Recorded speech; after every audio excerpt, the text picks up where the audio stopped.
ദൈവത്തിൻ്റെ അതിപരിശുദ്ധമായ നാമം ഉണ്ടാകട്ടെ. ഇന്ന് പ്രഭാതത്തിൽ ദൈവജനവുമായി സംസാരിക്കുവാൻ പരിശുദ്ധാത്മാവിൻ്റെ ഹൃദയത്തിൽ നിന്ന ചിഹ്നം മത്തായി സുവിശേഷം 17 അധ്യായം അതിൻ്റെ 20-21 വാക്യം. അവൻ അവരോട്, നിങ്ങളുടെ അല്പവിശ്വാസ നിമിത്തമത്രേ.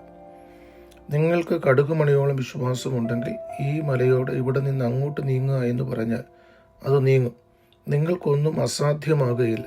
എങ്കിലും പ്രാർത്ഥനയാലും ഉപവാസത്താലും അല്ലാതെ ഈ ജാതി നീങ്ങിപ്പോകുന്നില്ല എന്ന് ഞാൻ സത്യമായി നിങ്ങളോട് പറയുന്നു എന്ന് പറഞ്ഞു. കർത്താവായ യേശു ക്രിസ്തു ശിഷ്യന്മാരുടെ അല്പവിശ്വാസത്തെ ശാസിക്കുകയും അത് അവരിൽ നിന്ന് മാറിപ്പോകുവാൻ തക്കവണ്ണം എന്താണ് ചെയ്യേണ്ടത് എന്നത് പറഞ്ഞു കൊടുക്കുകയും ചെയ്യുന്ന വേദഭാഗമാണ് നമ്മളിവിടെ കാണുന്നത്. ഇന്നലെ നമ്മൾ ചിന്തിച്ച ഭാഗം അധിക വിശ്വാസം, വലിയ വിശ്വാസം, അല്ലെങ്കിൽ അതിശയിപ്പിക്കുന്ന വിശ്വാസം എന്ന പദമായിരുന്നല്ലോ ഇന്നലെ ചിന്തിച്ചത്.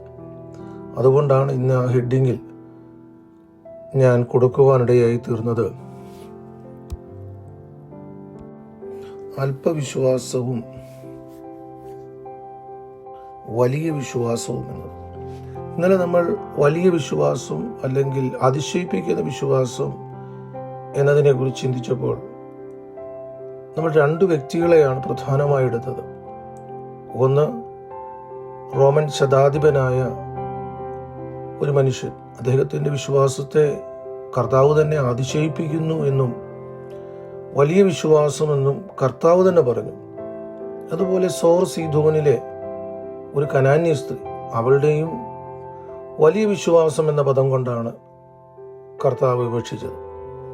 കാരണം അവർ രണ്ടുപേരെയും വലിയ വിശ്വാസം എന്ന് പറയുന്നത് ഇസ്രായേലുമായി ബന്ധപ്പെട്ടാണ്. ഇസ്രായേലിലാകണം ആ വിശ്വാസം കണ്ടെത്തേണ്ടത്. എന്നാൽ അത് ജാതീയരായ ഒരു സ്ത്രീയിലും പുരുഷനിലും കണ്ടപ്പോൾ അത് വലിയ വിശ്വാസം എന്ന പദം കൊണ്ടാണ് യേശു വിവക്ഷിച്ചത്. ഇവിടെ കർത്താവിൻ്റെ കൂടെ നടന്ന ശിഷ്യന്മാരെ കർത്താവ് ശാസിക്കുകയാണ്. എന്താണ്? അല്പവിശ്വാസമാണ് അവരുടെ. ആ അല്പവിശ്വാസം മാറിയില്ല എങ്കിൽ അത് അപകടകാരിയാണ്.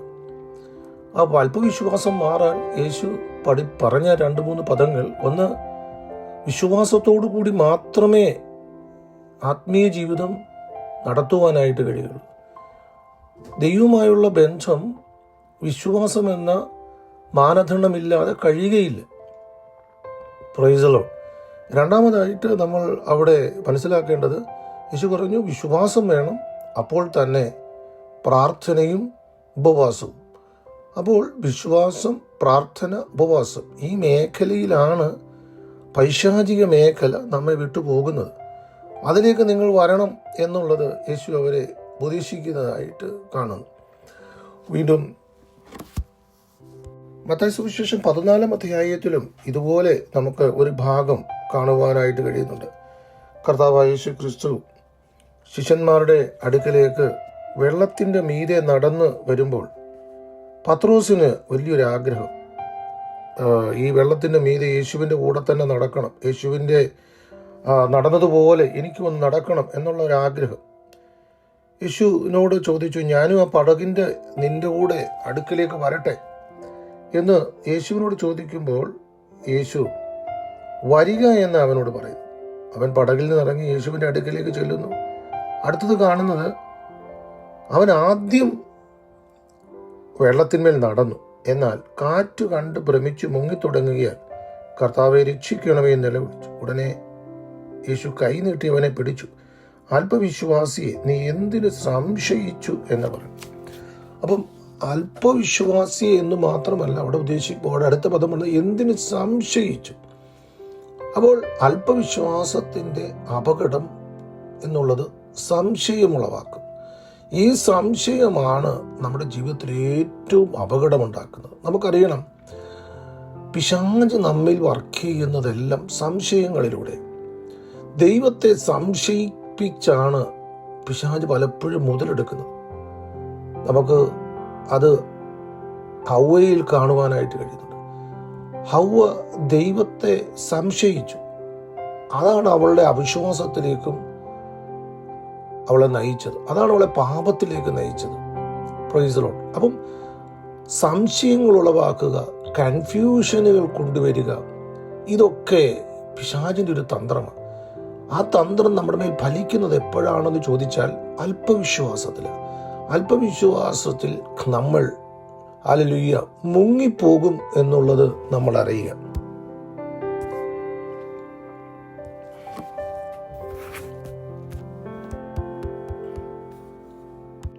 എമ്മൗസിലേക്ക് പോകുന്ന ശിഷ്യന്മാരെ കുറിച്ച് നമുക്കറിയാം.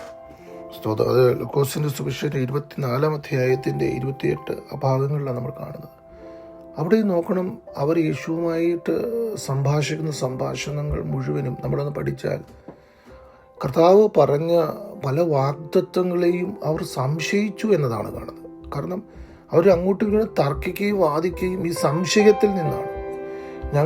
കർത്താവ് ഞങ്ങളെ രക്ഷിക്കുമെന്ന്, ഞങ്ങളെ വിടുവിക്കുമെന്നും ഒക്കെ ഞങ്ങൾ വിശ്വസിച്ചു. പക്ഷേ ഇന്ന് ഞങ്ങൾ അറിയുന്നത്, അല്ലെങ്കിൽ ഞങ്ങൾ കണ്ടത്, ആ യേശുവിനെ ആ യഹൂദന്മാർ അവനെ, അല്ലെങ്കിൽ റോമൻ പടയാളികൾ അവനെ ക്രൂശിച്ച് അവനെ അടക്കുന്നതിനെ ഞങ്ങൾ കണ്ടു. പക്ഷെ ഞങ്ങളുടെ പ്രത്യാശ നഷ്ടപ്പെട്ടു പോയി എന്നുള്ള അവരുടെ സംശയമാണ് അവിടെ നമുക്ക് കാണുക. അപ്പോൾ ഈ സംശയങ്ങൾ ദൈവത്തിൻ്റെ വാഗ്ദത്തത്തിൽ ദൈവം ഇന്നലെ പറഞ്ഞത്, ദൈവം ഇന്നലെ വരെ പറഞ്ഞുറപ്പിച്ചതിലൊക്കെ സംശയം ഉളവാക്കിയപ്പോൾ നോക്കണം, യെരൂശലേമിൽ നിന്ന് എമ്മൗസിലേക്ക് പോകുന്നത് നമ്മൾ കാണുവാനിടയായിത്തീരുന്നുണ്ട്. ഈ 14 അധ്യായത്തിൽ തന്നെ നമുക്കറിയാം, കർത്താവായ യേശുക്രിസ്തു ശിഷ്യന്മാരെ പറഞ്ഞയച്ചിട്ട് മലയിലേക്ക് പോകുന്നു. പടക് പല നാഴിക ദൂരെ പോകുന്നു. പടക് കാറ്റടിച്ച് പ്രതികൂലങ്ങളാൽ വലഞ്ഞ് ഈ പടക് മുങ്ങുവാൻ തുടങ്ങുന്നു. ആ സമയത്താണ് യേശു 4-ാം യാമത്തിൽ ഈ പടകിലേക്ക് വരുന്നത്. പടകിലേക്ക് വരുമ്പോൾ അവിടെ കാണുന്നത് യേശുവിനെ കാണുമ്പോൾ ഒരു ഭൂതമെന്ന് വിചാരിച്ചു എന്നാണ്. അപ്പോൾ അവിടെ നോക്കണം, യേശുവിനെ അവർ യേശുവായിട്ടല്ല, വിടുവിക്കുന്നവനായിട്ടല്ല, ആ പ്രതിസന്ധിയിൽ അവരുടെ സംശയമാണ് അവിടെയും നമുക്ക് കാണുവാനായിട്ട് ഇടയായിത്തീരുന്നത്. അപ്പോൾ നോക്കണം, ഞാൻ പറഞ്ഞുകൊണ്ട് വന്നതിൻ്റെ അർത്ഥം, സ്തോത്രം, ഈ തോന്നലുകൾ അല്ലെങ്കിൽ ഇങ്ങനെ നമ്മളെ തെറ്റിദ്ധരിപ്പിക്കുന്ന മേഖല പിശാച് കൊണ്ടുവരുന്നത് അല്പവിശ്വാസത്തിൻ്റെ മേഖലയിലാണ്. അപ്പോൾ അല്പവിശ്വാസം ഒരിക്കലും നമ്മുടെ മനസ്സിൽ വച്ചിരിക്കരുത്.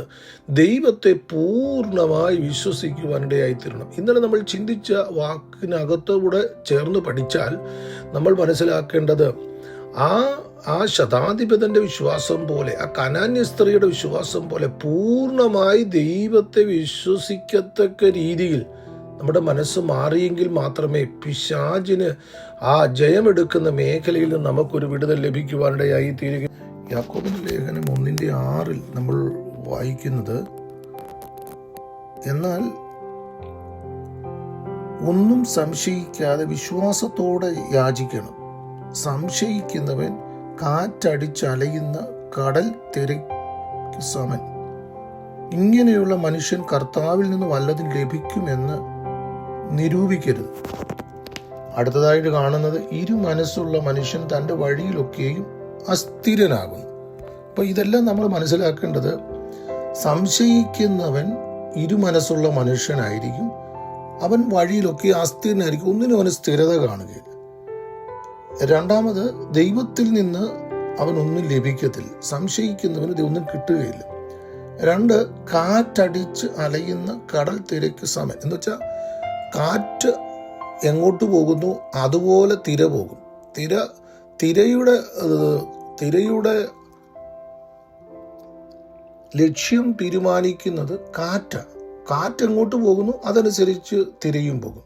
അങ്ങനെയല്ല, വിശ്വസിക്കാൻ ഒരു മനുഷ്യൻ തയ്യാറായാൽ അവൻ കാറ്റിനനുസരിച്ച് മാറുന്നവനല്ല, അവൻ മനസ്സുള്ളവനല്ല, അവൻ ഒറ്റ മനസ്സായിരിക്കും. അപ്പം അങ്ങനെ വിശ്വാസിക്കുന്നവന് മാത്രമേ ദൈവത്തിൽ നിന്ന് എന്തെങ്കിലും ലഭിക്കുകയുള്ളൂ. അത് പ്രാർത്ഥനയെക്കുറിച്ചാണ് ഇവിടെ പറയുന്നത്. സ്തോത്രം. അവൻ ദൈവത്തോട് പ്രാർത്ഥിക്കണം. പ്രാർത്ഥിക്കുന്നവനെ കുറിച്ചാണ് പറയുന്നത്. വിശ്വാസത്തോടെ പ്രാർത്ഥിച്ചെങ്കിൽ മാത്രമേ ലഭിക്കുകയുള്ളൂ. 2 മനസ്സോടെയും കാറ്റടിച്ച് പോകുന്ന തിരയ്ക്കു സമാനമായിരിക്കുന്ന ഒരു മനുഷ്യൻ ദൈവത്തോട് പ്രാർത്ഥിച്ചിട്ട് ഒരു കാര്യവുമില്ല. അപ്പോൾ അല്പവിശ്വാസം കൊണ്ട് സംഭവിക്കുന്നത്, പ്രാർത്ഥിക്കുന്ന ഏതൊരു വ്യക്തിയും അല്പവിശ്വാസം കൊണ്ട് പ്രാർത്ഥിക്കുന്നുവെങ്കിൽ അവനൊന്നും ദൈവത്തിന് ലഭിക്കുകയില്ലെന്ന് യാക്കോബിന്റെ ലേഖനം 1:6 നമ്മളെ പഠിപ്പിക്കും. അത് തന്നെയാണ് മത്തായി സുവിശേഷം 21 അധ്യായത്തിന് 22 വാക്യത്തിൽ യേശു പറയുന്നു, നിങ്ങൾ വിശ്വസിച്ചുകൊണ്ട് പ്രാർത്ഥനയിൽ എന്ത് യാചിച്ചാലും നിങ്ങൾക്ക് ലഭിക്കുമെന്ന് ഉത്തരം പറഞ്ഞു. അപ്പോൾ നമ്മൾ യാക്കോബിന്റെ ലേഖനത്തിൽ കണ്ടതും പ്രാർത്ഥിക്കുന്ന മനുഷ്യന് വിശ്വാസമുണ്ടായിരിക്കണം, ഇല്ലെങ്കിൽ ദൈവത്തിൽ നിന്ന് അവനൊന്നും ലഭിക്കത്തില്ല. അതുപോലെ മത്തായി 21:22 നമ്മൾ വായിക്കുമ്പോൾ കർത്താവ് പറയുകയാണ്, നിങ്ങൾ വിശ്വസിച്ചുകൊണ്ട് പ്രാർത്ഥിച്ചെങ്കിൽ മാത്രമേ നിങ്ങൾക്ക് ലഭിക്കുകയുള്ളൂ. അപ്പോൾ ഇന്ന് പകൽക്കാലം ഇനിയും ഒത്തിരി ചിന്തയിലേക്ക് പോകുവാൻ നമ്മുടെ സമയം കൊണ്ട് നമുക്ക് ഷോർട്ട് ടൈം മാത്രമേ നമ്മുടെ കയ്യിൽ നമുക്കുള്ളല്ലോ. സ്തോത്രം. ഞാൻ പറഞ്ഞിങ്ങനെ നിർത്തുവാൻ ആഗ്രഹിക്കുന്നു. ദൈവം നമ്മിൽ നിന്ന് പ്രതീക്ഷിക്കുന്നത് വലിയ വിശ്വാസമാണ്, കടുകുമണിയുള്ള വിശ്വാസമാണ്, അല്ലെങ്കിൽ ഉറപ്പുള്ള വിശ്വാസമാണ്.